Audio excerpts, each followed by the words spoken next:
Selamat berjumpa kembali dalam mainan audio Sahabat Seperjalanan. Hari ini adalah hari Kamis 11 Juli 2024. Tema renungan saat teduh kita dengan judul Hati Nurani yang Bersih. Firman Tuhan terambil dalam Ibrani 10 ayat 19 sampai dengan ke-22. Jadi saudara-saudara, oleh darah Yesus kita sekarang penuh keberanian dapat masuk ke dalam tempat kudus, karena Ia telah membuka jalan yang baru dan yang hidup bagi kita melalui tabir, yaitu dirinya sendiri. Dan kita mempunyai seorang imam besar sebagai kepala rumah Allah. Karena itu marilah kita menghadap Allah dengan hati yang tulus ikhlas dan keyakinan iman yang teguh. Oleh karena hati kita telah dibersihkan dari hati nurani yang jahat dan tubuh kita telah dibasuh oleh air yang murni. Mari kita berdoa. Bapa yang di dalam sorga, biarlah kemurnian, ketulusan, kebersihan, kekudusan, dan kebenaran menjadi milik dan pedoman dalam hidup kami sehari-hari. Dalam nama Tuhan Yesus kami berdoa, amin. Shalom sahabat seperjalanan yang dikasihi Tuhan. Apa itu pedoman hidup kita? Apakah pedoman hidup kita itu dipimpin oleh hati nurani yang bersih atau hati nurani yang kotor? Kita boleh belajar dalam setiap kehidupan kita. Setiap orang punya mimpi, setiap orang punya tujuan, setiap orang punya cita-cita. Namun tujuan, mimpi, dan cita-cita tersebut, jikalau sumber hati nuraninya itu adalah keliru, maka kelirulah semua perjalanan untuk mencapai tujuan tersebut. Seseorang yang hati nuraninya itu kotor, yang sudah dipenuhi dosa, dipenuhi dengan kejahatan, tatkala melihat kemudian dompet yang jatuh di jalanan, yang terpikir dalam dirinya adalah bagaimana mengambilnya dan untuk dimilikinya. Peristiwanya sama, dompetnya sama, melihat dengan mata yang sama. Tetapi kalau hati nurani yang bersih, tatkala melihat dompet yang jatuh di jalan, maka apa yang dilakukannya? Maka dia akan mencari yang pertama kali adalah cari hikmat bijaksana untuk menyerahkan dompet itu ke yang berwenang. Mungkin kita akan mengambilnya lalu menyerahkan kepada pos kepolisian yang terdekat, atau kita serahkan mungkin kepada security yang ada di sekitar di sana, atau kepada RT RW, kelurahan, sebagai pemimpin pemerintah yang paling terdepan. Kita akan menyerahkannya tanpa kemudian kita bermaksud mau mengambilnya, membukanya, mencarinya, atau mengambil sesuatu yang di dalamnya. Jadi artinya sahabat seperjalanan, satu peristiwa yang terjadi dilihat dengan cara yang sama, benda yang sama, tatkala kemudian dasarnya adalah hati nurani yang bersih atau hati nurani yang sudah kotor, itu sangat berbeda. Tatkala seorang suami berjalan, lalu kemudian melihat wanita cantik di jalanan, maka motivasi dua hal tersebut akan menentukan. Melihat dengan mata yang sama, melihat wanita yang sama, tetapi didasarkan oleh dua hal berbeda. Yang satu adalah hati nurani yang bersih, yang kedua adalah hati nurani yang sudah kotor, yang sudah kemudian dipenuhi dengan dosa. Maka motifnya menjadi berbeda.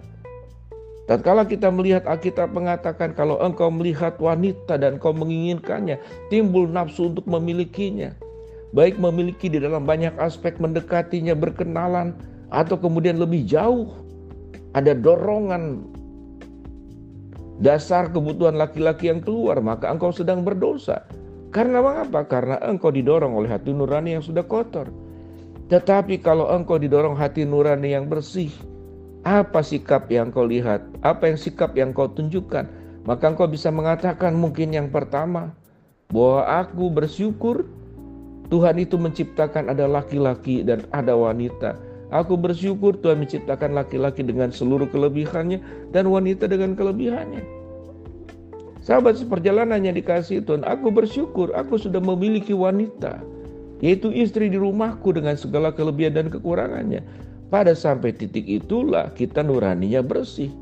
Tidak ada niatan apapun yang kemudian menjadi sebuah keberdosaan. Melihat seorang wanita di depan mata laki-laki, melihat dompet yang jatuh, melihat bentuk apapun, baik itu posisi, kesempatan kita maju.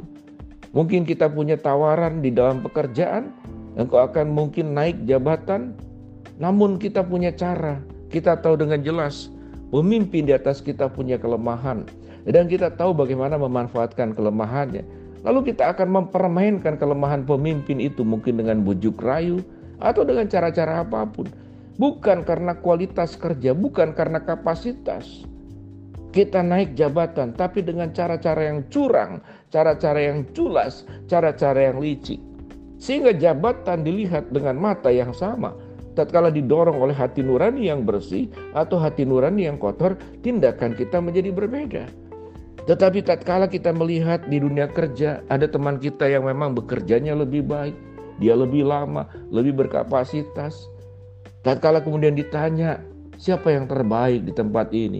Maka dengan hati nurani yang tulus dan bersih kita akan berkata kepada pimpinan, sepengetahuan saya orang tersebutlah, rekan saya lah yang ada di dalam tempat kerja, dia yang paling layak untuk mendapatkan promosi jabatan. Kita tidak akan merampas apapun dalam hidup ini, kita tidak akan merugikan apapun. Karena mengapa? Karena kita punya hati nurani. Tatkala Yesus dikatakan dalam ayat 19, darah Yesus itu sudah menyucikan kita, sehingga kita berada di dalam kekudusan.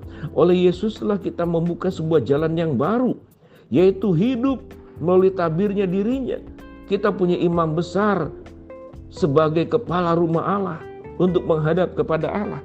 Setiap perbuatan kita, firman Tuhan berkata, adalah tujuannya adalah untuk menghadap kepada Allah. Yang kita katakan, yang kita perbuat, yang kita pikirkan, yang kita rasakan, yang kita lakukan, semuanya pada akhirnya akan menghadap kepada Allah. Karena akan menghadap kepada Allah, karena harus dipertanggungjawabkan di hadapan Tuhan, maka seluruhnya itu harus kita kerjakan dengan hati nurani yang bersih, hati nurani yang sudah ditahirkan, hati nurani yang sudah dibasuh oleh darah Kristus. Maka hidup kita akan penuh dengan kebenaran, hidup kita akan penuh dengan kekudusan. Hidup yang bernadar kudus akan menimbulkan sukacita. Hidup yang benar dan kudus akan menimbulkan kebahagiaan dan kegembiraan. Bukan karena kita memiliki banyak, tapi karena kita sudah berbuat banyak kebenaran yang sesuai dengan kebenaran firman Allah. Apapun posisi sahabat seperjalanan, berapapun umurmu, mungkin engkau berumur 80 tahun ke atas, 70 tahun ke atas, 60 tahun ke atas, 50 tahun ke atas. Maka seluruh perjalanan hidup kita semakin bertambah dan bertumbuh. Ingat baik-baik, kita akan menghadap Allah satu hari kelak nanti. Dan yang kita bawa kepada Tuhan bukanlah barang, bukanlah kekayaan, bukanlah kedudukan. Yang kita bawa yang akan dipertanggungjawabkan yaitu hati nurani. Apakah hati nurani kita bersih? Apakah hati nurani kita tahir? Apakah hati nurani kita kemudian berubah? Yaitu buruk, busuk, jijik, berdosa, penuh dengan kekotoran. Itu adalah pilihan yang sahabat seperjalanan bisa ditentukan saat sekarang. Apakah aku akan hidup dengan hati nurani yang bersih, ataukah aku hidup dengan hati nurani yang kotor? Kalau Tuhan di dalam Kristus Yesus, di dalam darahnya sudah membasuh menyelamatkan kita, tabir terbelah, sehingga kita punya kemampuan, diberikan kelayakan menghadap kepada Allah yang satu hari kelak nanti Tuhan akan meminta pertanggungjawabkan untuk apapun yang kita perbuat dalam hidup ini. Dan Tuhan akan bertanya, apa yang engkau perjuangkan? Apakah engkau memperjuangkan hati nurani yang bersih? Atau engkau menciderai, mengotori nuranimu penuh dengan kekotoran, keberdosaan, dan juga kekeliruan dan kesalahan? Mari kita berjuang untuk menjaga nurani kita bersih di hadapan Tuhan. Mari kita berdoa. Bapa dalam surga, terima kasih buat kebenaran firman Allah yang kami pelajari. Hamba-Mu berdoa buat sahabat seperjalanan yang sakit, Tuhan jamah sembuhkan. Sahabat seperjalanan yang sedang menghadapi masalah, Tuhan bukakan jalan. Sahabat seperjalanan yang sedang berdoa mengharapkan sesuatu, Tuhan kabulkan dengan cara dan waktunya Tuhan. Di dalam nama Tuhan Yesus kami berdoa. Amin. Shalom sahabat seperjalanan, Tuhan memberkati kita semua.